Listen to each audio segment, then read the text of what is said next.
बीडच्या गेवराई तालुक्यातील अर्धमसला येथे जिलेटिनच्या कांड्या लावून मस्जिदमध्ये ब्लास्ट घडून आणल्याची धक्कादायक जी आहे संतापजनक बाब घडलेली आहे। माझ्यासोबत काही गावकरी आहे, समाज बांधव आहे, नेमकी त्यांची काय मागणी आहे, काय प्रमुख मागणी आहे ते विचारणार आहे। काय सांगायला धक्कादायक प्रकार घडलेला आहे, कशा पद्धतीचा काय घटना घडली होती, काय नेमकं प्रकरण होतं? घटना ऐसी घड़ी कि टिकली से उसको बम ब्लास्ट किया, जिसकी वजह से दरवाजा, खिड़की विड़की, मेंबर, लाउड स्पीकर सब सत्यानाश हो गया, पूरा पूरा और दस हो गया बिल्कुल। अब हम लोग यही हमारी मांग है कि आरोपी को जल्द से जल्द पकड़ा जाए और उसको कड़ी से कड़ी सजा मिलना चाहिए, ये हमारे निवेदन है। और पुलिस ने तो अच्छा काम किया ही किया। और भी हमारा नेता लोगों से, जॉर्ज फर्नांडिस से हम उसको ये बोलना चाहते हैं, जॉर्ज फर्नांडिस से, कि हमारा काम जल्द से जल्द होना चाहिए। ऐसा नहीं कि काम अधूरा होना चाहिए, नहीं करेंगे तो हम जगह जगह पे आंदोलन करेंगे, जगह जगह पे मोर्चे लेके जाएंगे। ये हमारा मानना है, यही हमारा बोलना है। और हमारे गांव में शांतता है, इसकी कोई टेंशन लेने की जरूरत नहीं है। क्यों ऐसा हुआ, क्यों किया उस बंदी ने ऐसा? अब वो सब दारू पीने वाले शराबी बंदे थे वो। हाँ, ना घर है ना दार है, धोबी का गड्ढा घर का ना घाट का। अब उनके दिल में क्या था अपने को क्या मालूम। और मस्जिद में उन लोगों ने ब्लास्ट कर दिया 2:25 के ऊपर। जब मालूम पड़ा तो हम 3 बजे इधर आए। कुछ झगड़ा हुआ था क्या यहाँ पे? नहीं, झगड़ा नहीं, लफड़ा नहीं, कुछ भी नहीं। संजल था हमारा, संजल 11 बजे चढ़ गया, सब अपने अपने घर को चले गए। क्या आगे की मांग क्या है आपकी? आगे ये मांगे कि आरोपी को पकड़ना चाहिए, जो भागे रहे आरोपी को उनको सजा कड़ी से कड़ी मिलना चाहिए, जन्म कैद मिलना चाहिए, फांसी मिलना चाहिए। क्योंकि ऐसा नहीं हुआ तो ये महाराष्ट्र का पहला कांड है, महाराष्ट्र में अभी तक हुआ नहीं और ये पहला कांड है। इसलिए गवर्नमेंट से हमारी गुजारिश है कि जल्द से जल्द ये काम होना चाहिए। यहाँ पे एमपी साहब आए थे, खासदार साहब आए थे, एसपी आके गए, क्या बातचीत हुई, क्या क्या कहा? एसपी साहब ने हमसे कहा कि आप टेंशन मत लो, हमने 2 आरोपी को 1 घंटे के अंदर पकड़े और हमारी कार्रवाई चलते रहेंगी और हम एक किसी को छोड़ने वाले नहीं, कोई बख्शने वाले नहीं।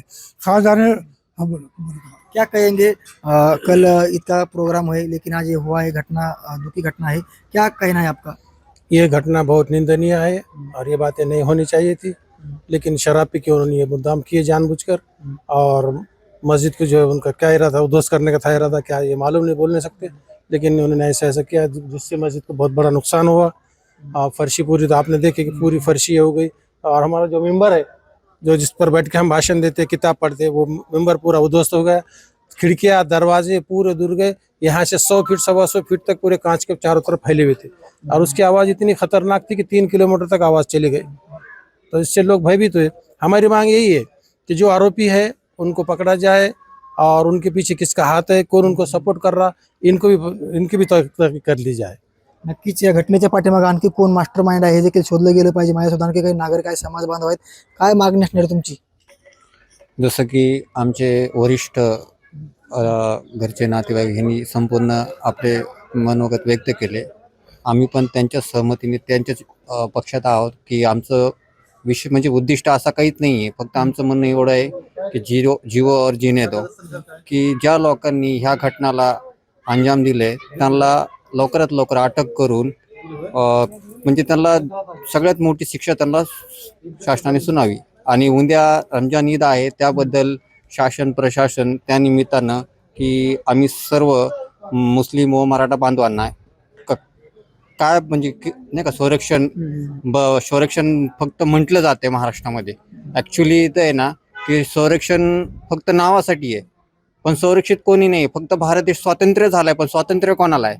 आज पण आजकालचे तरुण पिढी किंवा हे छोट्या छोट्या गोष्टीला ज्याच्यामध्ये असं मुस्लिम किंवा हिंदू ह्याच्यामध्ये काही वाद नसताना असे काही नासके कांदे आहेत की जे मुद्दामून मुस्लिम आणि हिंदूंचे असे अफवा उडून हे असे वाद निर्माण करतात। ह्याच्यामुळे ना गाव ते गाव, देश ते देश असे बर्बाद होत चालले आहेत। मला असं विचारायचं, काय प्रकार घडला होता, कशी घटना घडली, कोणी बघितलं सगळा प्रकार? काय झालंय की काल ह्या गावचा उरूस असल्यामुळे काल संदल हा आपल्या गावातून निघत असताना संदलचा कार्यक्रम हा संपूर्ण 11 वाजता संपला। 11 वाजता संपल्यानंतर हा कार्यक्रम झाल्यानंतर बाहेर काय झालं हे कोणालाच काय माहित नाही।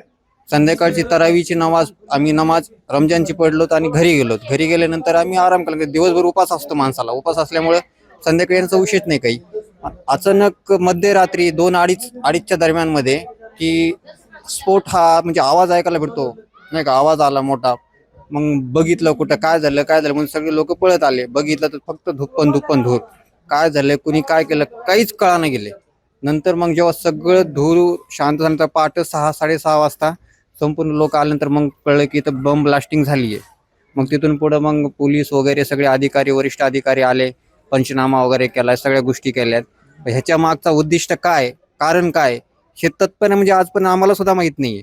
ह्याचा शोध लवकरात लवकर महाराष्ट्र पोलिसांनी लावावा आणि शोध घेतानंतर ह्याच्या मागचा उद्दिष्ट कारण कोण आहे आणि ह्याला हे घटनेला अंजाम देणारे जे कोणते व्यक्ती आहेत की त्यांना लवकरात लवकर अटक करून, कारण की आज ही घटना इथं घडली, उद्या परत कुठं होऊ नये ह्यासाठी ह्याला लवकरात लवकर काय आळा घालता येईल हे शासन प्रशासनाने बघावे.